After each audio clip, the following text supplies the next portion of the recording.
This is why you should never answer the door late at night. A woman woke up to a knock at her door. When she opened the door, no one was there, so she went back to bed. A few hours later, she woke up again to a loud noise. She looked to her window and saw the word smile written in the frost. She reached over to call 911, but saw that a post-it note was stuck on her phone and it said, "I told you to smile." She ran out of the house, called the police, but nothing was found. The next night, she decided to put a camera in her room. But she could have never predicted what those cameras would show her. At 3 a.m., something crawled out from underneath her bed. It was a tall, pale man with no clothes and bulging veins all over his head. He walked over to the camera until his face took up the entire shot. Then his mouth widened into an unnaturally large smile. He just stared at the camera like that for hours, not blinking. The woman skipped the video until she saw herself getting out of bed and picking up the camera. And that was the last thing the cameras recorded, which meant the man never left her house. I've always had a good relationship with my mother-in-law up until I was pregnant. My husband's side of the family hasn't had a girl born in the past 100 years. So when everyone found out I was pregnant with a girl, no one believed me. Everyone was so shocked when it was announced that most of them denied it up until the moment she was born. And that's when the horrible comments started. Whenever my husband wasn't around, my mother-in-law would make snarky comments like, "I wonder where she got that nose. It's definitely not my son's." I never told him and let everything slide because she's older and she's my mother-in-law. But when I was pregnant with baby number 2, and yes, it was another girl, I told him to wait as long as possible because I know she wouldn't like the news. When she found out it was a girl, she started sobbing and screaming. She was calling me a whore and demanded that I get out of her house. "Those girls are not ours. She's a whore, a slut. My son did not make those girls." She looked at me and said, "I let you get away with it the first time. I took you in as family. I allowed my son to believe he fathered that brat, but I will not allow it again." I was a product of an affair between my mom and dad. My mom was already married and had a 1-year-old daughter. She wanted to abort me, but my dad begged her and paid her a hefty sum. She signed over all rights and I didn't see her for my 14 years of life. She recently contacted my dad saying she wanted to get to know me better, and he said it's entirely up to me. I was skeptical but decided to meet her. I've been talking to my mom's side for about 2 months when at a family gathering they all sat me down and said the reason they contacted me was because my half-sister was having kidney failure and was basically dying. At a loss for words, I got up and left. I told my dad and he said it's entirely up to me, but I should get tested just to see before I make my decision. So I did. When my mom found out, she thought this was me agreeing and told everyone the good news. I did a lot of thinking and I decided I would not be donating my kidney. This family had done nothing for me. The only reason they tried to get in contact was for my kidney. I don't want anything to do with them. This is why I always lock my doors at night. There was once a boy who got up in the middle of the night to go to the bathroom. While in the bathroom, he hears loud noise and wanted to go investigate. But then he started hearing what sounded like large objects being dragged across the hallway. Now feeling scared, he runs into the bedroom and hides under his sheets, hoping whoever it was would just ignore a sleeping child. The door creaks open, and a man with no eyes and no clothing is dragging his parents' bloodied bodies into the room. This man props up the boy's father against the edge of the bed so he would be facing the boy, and puts the mother in a chair also turned towards the boy. It was as if the intruder wanted the boy to see the parents' bodies, but the boy just pretended he was asleep, trying as hard as possible not to make a noise. Then this man started writing something on the walls, and when he was done, he went under the boy's bed and stayed there for hours, until the boy found the courage to turn his head and read the message on the wall. It said, "I know you're awake." My sister and I have always been mistaken as twins. I'm 19 and she's 16, but we have the same height, skin tone, and similar voice. She also has a habit of being a copycat, from the way I dress to hobbies, even piercings.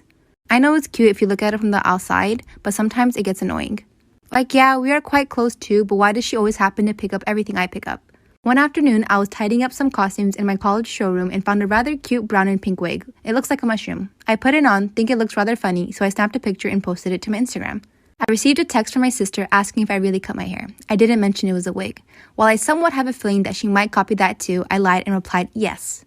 I came home that weekend and lo and behold, my sister emerged with the same silly brown and pink bob cut, except this one is on her permanent hair.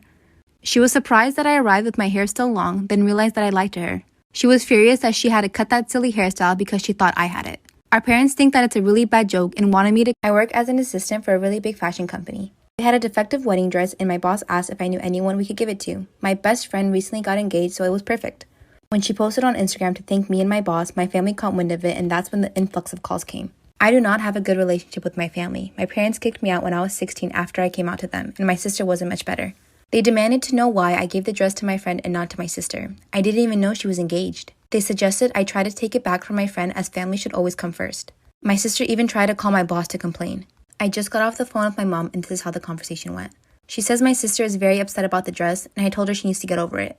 My mom says I can make it up to them by giving her another dress. I posted one last night on my Instagram. It's a $12,000 dress, and that's the one my sister wants. And I told her, you expect me to give you a $12,000 dress when you kicked me out when I was 16? But my mom says, that was a long time ago, and we're talking about your sister, not me.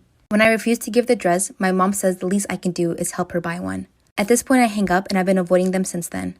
When my grandma passed away, she left each of her grandkids money to put them through college debt-free. But this fund stayed in our parents' names until we turned 18. My sister got pregnant her sophomore year of high school. She was panicking about college. The baby daddy left, and she hasn't tried to find him to get child support. All of that stress caused a hard, complicated pregnancy, but both are okay. She graduated this last December with about $2,000 in debt. I figured she used all the money grandma left for her pregnancy and had to take out a loan.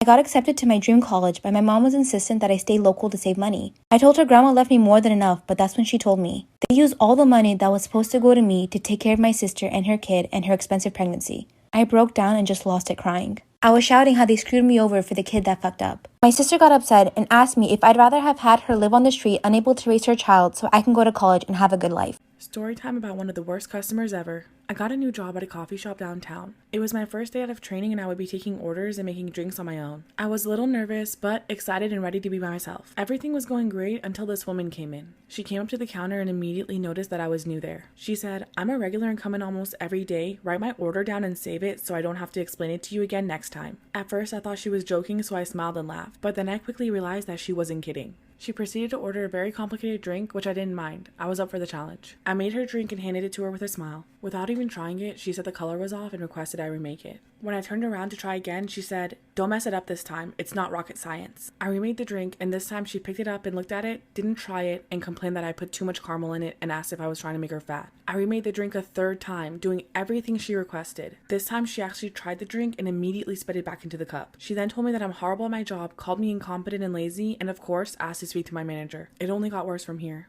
Part 2 of the worst customer ever. After she requested to speak to the manager, I went to get the shift lead and explain the situation. He immediately knew what customer I was referring to. My manager went to speak to her as I remade her drink a fourth time. She demanded that the drink be free and that we also let her pick a food item on the house for wasting her time. When we refused, she went ballistic and started screaming that she would never come here again and that we lost a customer. She demanded that we get the owner of the store down here immediately and said that she wouldn't leave until the owner arrives. We told her that she would have to leave or we would call the cops. She continued screaming at us, took the drink without paying, and knocked over one of the displays on her way out. My manager said that this customer complained almost every day, told me I'm doing a good job, and thanked me for finally getting rid of a Karen. I couldn't believe my eyes when she came back a few days later. I was dreading having to take her order again. To my surprise, my manager confronted her about not paying the other day and knocking over our display. He then asked her to leave, but she went crazy again and refused to leave, and this time we did have to call the cops. Ultimately, she left before the police came and hasn't been back since. I've been helping my friend plan her wedding for months. We bought her dress together, brainstormed over color schemes and decor for her big day. I was so excited.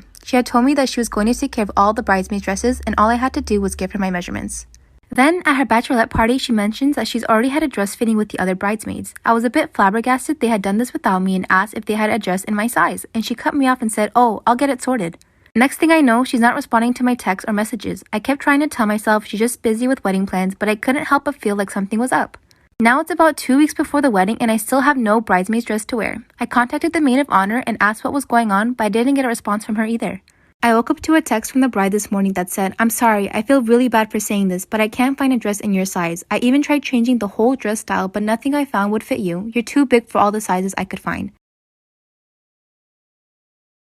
This is my tattoo horror story. So this was for my 19th birthday, I believe. I really wanted like a tiny little crown tattoo on the back of my neck.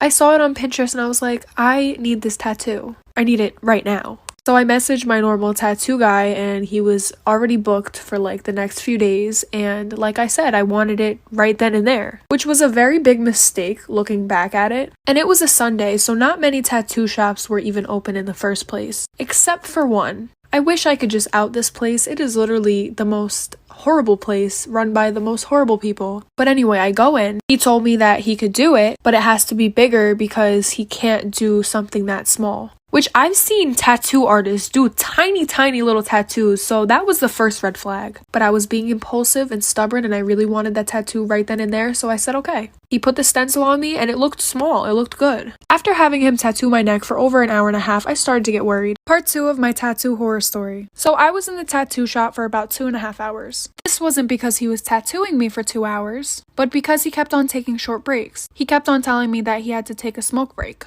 And I was like, okay, that's fine, do what you gotta do. It was only him and another guy working there, nobody else. And every time he would take a smoke break, him and his coworker would go outside. During like the third smoke break that they had, I had to pee, so I went to the bathroom. And when you're coming out of the bathroom, you're able to see outside, like through the window. So I noticed that the guy that was giving me my tattoo had a pill bottle in his hand. I kind of figured it was like Tylenol or something. But he was pouring it into his coworker's hand and he looked mad sus. So I go back and I wait in the room, sitting in the chair. Mind you, my friend was with me. And they took another 10-15 minutes to come back. And the way that I was sitting, my head was kind of like leaning down. So every time he would come back, the door was behind me, so I didn't really have to look at his face. And keep in mind that this was the longest break that he took the whole time. So after we left, my friend told me that time that he came back, he had white powder all in his nose and he was trying to wipe it off. And my tattoo got infected.